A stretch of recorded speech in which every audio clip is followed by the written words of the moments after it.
સુરતમાં એક અજીબો ગરીબ કિસ્સો સામે આવ્યો છે। એક પતિએ પોતાના માથે ચડેલું દેવું ઉતારવા માટે પત્નીની કાર પોતે જ ચોરી કરાવી હોવાની ઘટના પ્રકાશમાં આવી છે।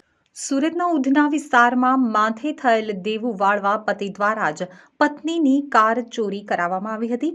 પત્નીએ નોંધાવેલી કાર ચોરીની ફરિયાદ બાદ ઉધના પોલીસની તપાસ દરમિયાન મહિલાના પતિનો ભાંડો ફૂટી ગયો હતો। સીસીટીવી ફૂટેજ અને ટેકનિકલ સર્વેલન્સના આધારે ઉધના પોલીસે કાર ચોરીના ગુનાનો ભેદ ઉકેલી કાઢ્યો હતો। સમગ્ર ઘટનાની પોલીસ તપાસમાં પતિ દ્વારા પોતાના મિત્ર પાસે જ આ કાર ચોરી કરાવી હોવાનું બહાર આવતા પોલીસ ચોંકી ઉઠી હતી, જ્યાં કાર ચોરીના ગુનામાં હાલ પતિની ધરપકડ કરી આગળની તપાસ ઉધના પોલીસે હાથ ધરી છે। સુરતના ઉધના વિસ્તારમાં અજીબો ગરીબ કિસ્સો સામે આવ્યો છે। ઉધના પોલીસ ચોપડે નોંધાયેલ કાર ચોરીના ગુનામાં મહિલા પતિ દ્વારા જ કાર ચોરી કરાવવામાં આવી હોવાનો ઘટસ્ફોટ થયો છે।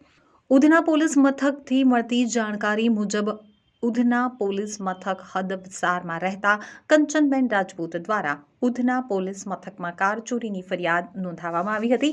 કંચનબેને ઉધના પોલીસ ચોપડે આપેલી ફરિયાદમાં જણાવ્યા અનુસાર 6 જાન્યુઆરીના રોજ મોડી રાત્રિના સમય દરમિયાન તેમના ઘર બહાર પાર્ક કરેલી સ્વિફ્ટ ડિઝાયર કાર અજાણ્યો શખ્સ ચોરી કરી ગયો હતો। કંચનબેનની ફરિયાદના આધારે ઉધના પોલીસ દ્વારા ગુનો નોંધી તપાસ હાથ ધરવામાં આવી હતી। ઉધના પોલીસે સોસાયટીની આસપાસ લાગેલા સીસીટીવી ફૂટેજ અને ટેકનિકલ સર્વેલન્સના આધારે ગુનાનો ભેદ ઉકેલી કાઢવા કમર કસી હતી। તો દરમિયાન પોલીસ તપાસમાં કારની ચોરી કોઈ પણ અજાણ્યા ચોર શખ્સે નહીં, પરંતુ મહિલાના જ પતિ દ્વારા ચોરી કરાવવામાં આવી હોવાનો ખુલાસો થયો હતો। ઉધના પોલીસ દ્વારા કંચનબેનના પતિ ગોવર્ધનસિંહ લક્ષ્મણસિંહ રાજપૂતની ધરપકડ કરી પૂછપરછ હાથ ધરવામાં આવી હતી। જે પોલીસ પૂછપરછમાં આરોપીએ જણાવ્યું હતું કે પોતાના માથે દેવો થઈ જતા તેને સરભર કરવા પોતે આ કાર તેના મિત્ર ઇકબાલ પઠાણ પાસે ચોરી કરાવી હતી, જે માટે ઇકબાલ પઠાણને કારની ચાવી પણ પોતે જ આપી દીધી હતી। વાહનો ઉપર મોર્ગેજ લોન લેવામાં આવી હતી, જેના કારણે દેવું થઈ જતા તે લોનની ભરપાઈ કરી શકતો ન હતો, જેથી કાર ચોરીનો પ્લાન બનાવ્યો હોવાની હકીકત પોલીસને જણાવી હતી। જ્યાં ઉધના પોલીસે આરોપી પાસેથી ચોરી કરેલ કાર પણ કબજે લઈ ફરાર મિત્રની શોધખોળ હાથ ધરી હતી। જોકે ઉધના વિસ્તારમાં સામે આવેલા કિસ્સાને લઈ પોલીસ પણ ચોંકી ઉઠી હતી, જ્યાં આરોપી પતિએ અંતે પોલીસ સ્ટેશનની હવા ખાવાનો વારો આવ્યો છે।